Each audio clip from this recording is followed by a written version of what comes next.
Part 4 ভিডিওতে তোমরা জানতে পেরেছো যে 2023 সালে আমি জেরিনের প্রতি ধীরে ধীরে দুর্বল হইতে থাকি। মানে আমার মনের মধ্যে আমি এটা ফিল করতে থাকি যে না, ওই মেয়েটার প্রতি আমার মায়া জন্ম নিচ্ছে আর আমি ওই মেয়েটাকে ভালোবাসতে শুরু করছি। কিন্তু আমি জেরিনকে একবারও নিজের মুখে বলি নাই যে আমি জেরিনকে ভালোবাসতাম বা আমি জেরিনকে ভালোবেসে ফেলছি। কারণ একটাই, জেরিনকে এগুলো না বলার যে আমি জেরিনকে ভালোবাসি। কারণ হচ্ছে এইটাই যে জেরিন হচ্ছে, আমি যদি জেরিনকে ভালোবাসি বলে দিই, মানে আমাদের যে শর্ত ছিল বিয়ের, যে ও মেডিকেলে চান্স পেলে আমাদের বিয়ে হবে, তাছাড়া আমাদের বিয়ে হবে না, তাহলে ও হয়তো আর মেডিকেলের জন্য সেভাবে ফোকাস করবে না, ভালোভাবে পড়বে না। এই চিন্তা করে আমি ওর ভালো চেয়ে আমি ওকে ভালোবাসার কথা বলি নাই, এটা আমার ভিতরে ভিতরেই রেখে দিছি। তো 2023 সালের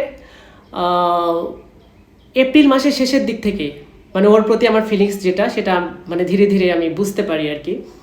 তো এরপর হচ্ছে তখন জেরিন হচ্ছে বগুড়া থেকে আজিজুল হক কলেজ থেকে পড়াশোনা করতো আর আমি ঢাকা বিজিএম ভার্সিটি থেকে পড়াশোনা করতাম। তো এর মাঝখান থেকে হঠাৎ কি জানি একটা দরকার লেগেছিল যে আমাদের গ্রামের বাড়িতে যেতে হবে।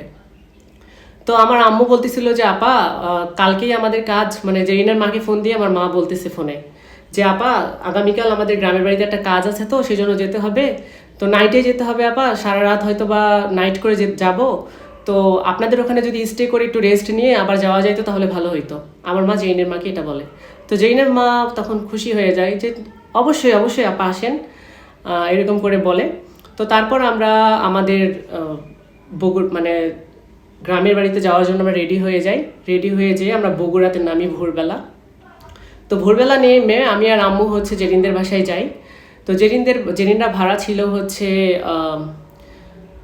কি বলে ওই রোডটার নাম আমার ঠিক মানে খুব একটা মনে নাই। ওরা হচ্ছে সাতমাথা থেকে খুব একটা কাছেই ছিল। তো তারপর হচ্ছে ওদের বাসায় যাওয়ার পরে জেরিনের ফোন আছে, জেরিনের ফোনটা আমি হাতে নেই। জেরিনের ফোনটা আমি হাতে নিয়ে দেখতে পাই একটা ছেলেকে মাইন লিখে সেভ করে রাখছে আর একটা ছেলেকে লাইফ লাইন না কি জানি লিখে সেভ করে রাখছে। তো মাইন লিখে যে ছেলেটাকে সেভ করে রাখছে সেই ছেলেটার নাম হচ্ছে রাইজুল শিহাব, টিকটক করে।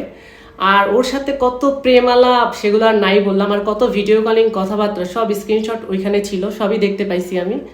আমার দেখে এত বেশি খারাপ লাগছে।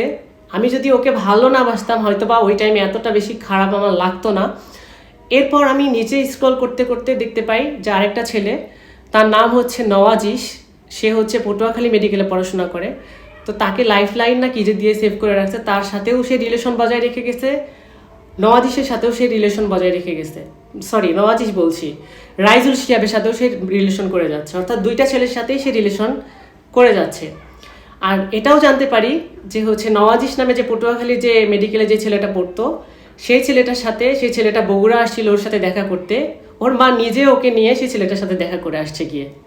এগুলা জানতে পারার পরে, এগুলা নিজের চোখে দেখার পরে ওর ফোনে আমার এত বেশি কষ্ট আর এত বেশি খারাপ লাগতেছিল, মানে আমার জাস্ট চোখ দিয়ে পানি আসতেছিল। মানে আমি কি বলবো, মানে আমার এত খারাপ লাগতেছিল ওই মোমেন্টে। আমি আর আম্মু সব কিছু বুঝতে পারে যে আসলে ওরা ভালো না, তখন আমার মা বুঝতে পারে।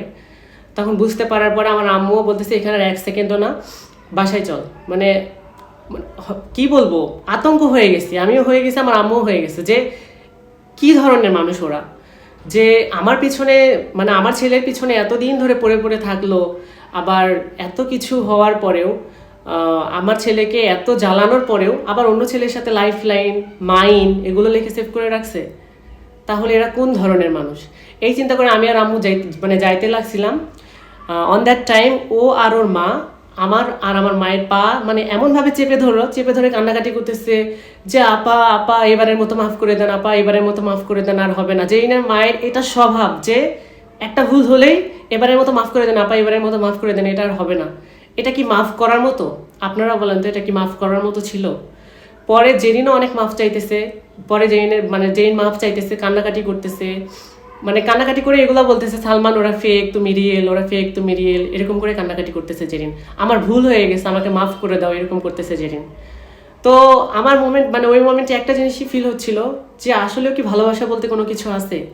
আর যদি থেকেই থাকে, 4-5 বছর ধরে একটা মেয়ে আমার পিছনে ঘুরে আবার এক ছেলে থেকে আরেক ছেলেকে পছন্দ করতেছে, আরেক ছেলের সাথে রিলেশন করতেছে, আবার আমাকেও বেসে যাচ্ছে, ফোনে আমাকেও ভালোবাসার কথা বলে যাচ্ছে, এটা মানে কিভাবে সম্ভব?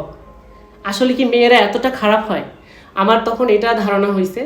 তো অন দ্যাট টাইম ওরা হাত পা ধরে মাপ চেয়ে চেয়ে কান্নাকাটি করে করে আমার আর আমার মায়ের মন গলায় ফেলছে। কিন্তু যতই আমাদের মন গলায় ফেলুক, আমার মনে যে দাগটা, মানে কষ্টের দাগটা, সেটা তো রয়ে গেছে।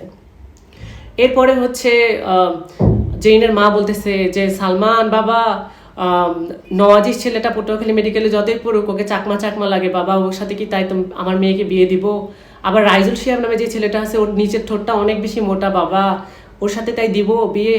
এরকম করে ওর মা আরও সিনক্রেট করে কান্নাকাটি করে করে আমার আর আমার মার মানে মনটা গলাইছে ওই টাইমে। তাছাড়া ওই দিনই মানে সব কিছু শেষ হয়ে যাওয়ার মতো ছিল। তো এর পরের কথাটা পরের ভিডিওতে বলবো।